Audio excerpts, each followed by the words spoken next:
Pakistan's defense minister humiliated on CNN after failing to provide proof on downed Indian jets.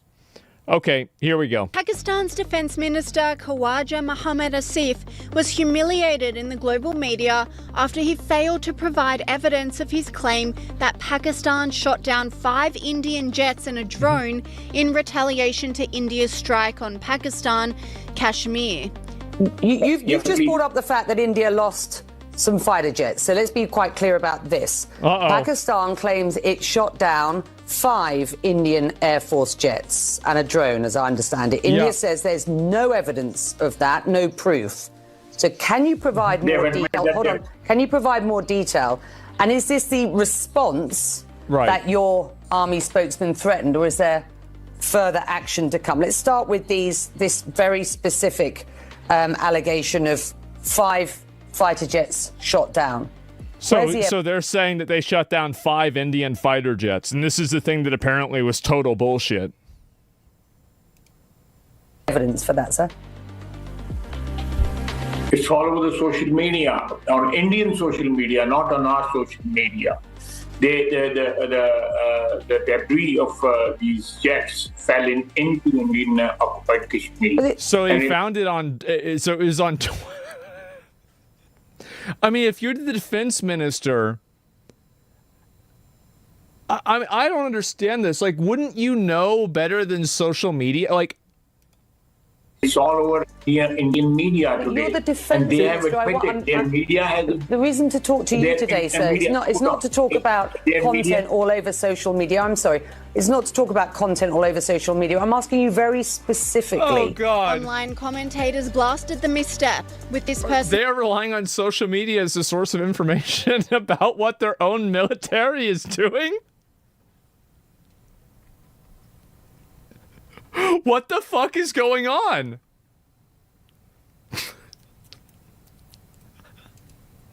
Saying they are relying on social media as the source of information about what their own military has done. Wow. This commentator agreed, saying a laughing comedy show is going on. Who has made him the defense minister of Pakistan? That's a good question. And the situation was made even more bizarre after it was revealed that CNN published an article saying French intelligence confirmed Pakistan downed the French-made Rafale warplane that was being used by the Indian military. However, in another twist, the Times of India are saying the article is fake, despite the world's media reporting on the downed craft. The alleged retaliatory strikes... Well, I mean, can't you just figure out if it's fake instantaneously by looking for news articles that were posted with the same image? Like, I mean, isn't this, like, instantly easy to find whether it's fake or not? I mean, I don't even understand. How is this even, how is this even a conversation? Yeah, you use Google Lens. You could just go and reverse image search. There's a million ways to do this. By Pakistan came it's a 20-minute investigation tops. It's like 2 minutes. Because, like, people do this all the time. India struck what they referred to as terrorist locations in Pakistan-held Kashmir yesterday. So this one, I think, apparently was fake as well.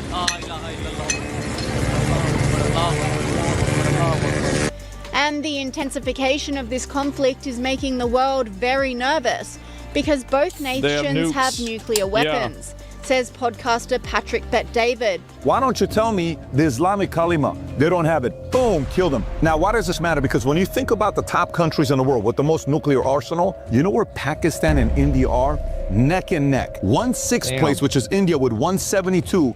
The other is 170. And by the way, that's a lot. Do you know how a Pakistani official just responded to Al Jazeera named Faisal Kundi? You know what he said about nuclear weapons? Listen to this. Our nuclear bombs are not meant to be displayed in museums.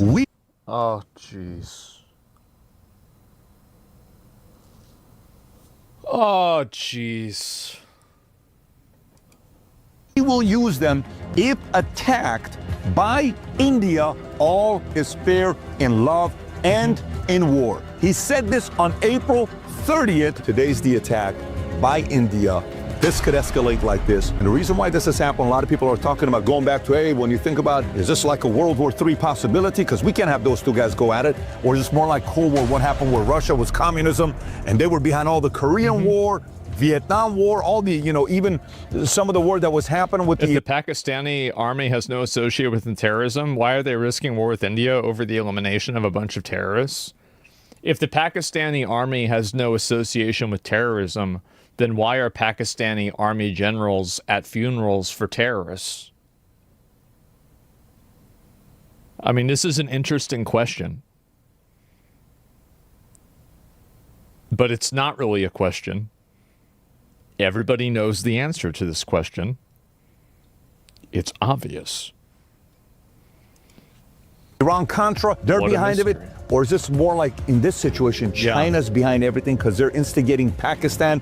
Is U.S. all of a sudden going to get involved with this? Russia's kind of involved because they got a very good relationship with India. 60% of the military equipment that India uses, they bought from Russia, and 40% of the oil that Russia sells, India is the customer. So there's a very interesting dynamic going on here.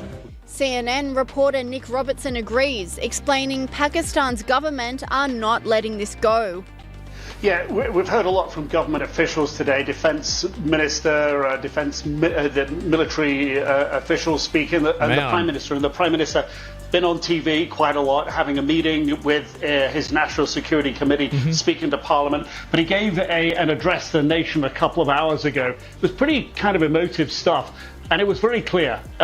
This is still headed. If they have no connection to terrorists, they should help India investigate them in the country. Yeah, I mean, it would logically make sense that if you have a terrorist cell in your country, that you would want to, like, because if it's a terrorist cell that is dangerous, then it would logically make sense that the highest level of risk would be the people that are around that cell in your country. Like, they're the ones that are the immediate risk. I mean, maybe that's just me. The very clear potential for escalation. He said, India has to pay. The blood of our martyrs will be avenged. So basically... What? Our martyrs? Well, does... at a time and a place of our choosing. Do they have, like I mean, because usually, I mean, with a lot of these things, like, there's like a group chat or something where they all like put communication together so they don't contradict each other. Like, are they civilians? Are they terrorists? Are they martyrs? Like, who are they? Like, what's going on? Like, I mean, really? That's pretty much the language the military here are using as well. The defense minister did say today that he wants to avoid an escalation, and although everything seems quiet tonight, and it is at the moment... Is it possible they don't view these dudes as terrorists? There's no way, right? Well, then they would say that. I mean, they would say that, well, these aren't terrorists, they're freedom fighters, but they're not even acknowledging... Like, I mean, maybe that's it, but I don't know.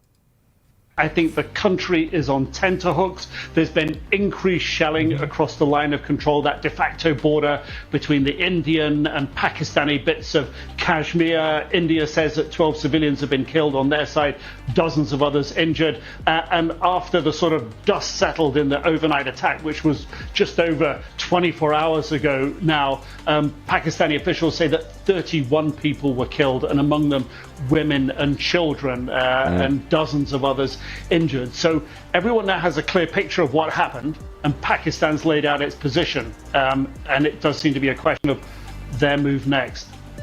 Nick, it seems pretty fucking obvious what's happening, right? I mean, like, I don't know. I mean, like, I could be wrong about this, but it seems like this is very one-dimensional.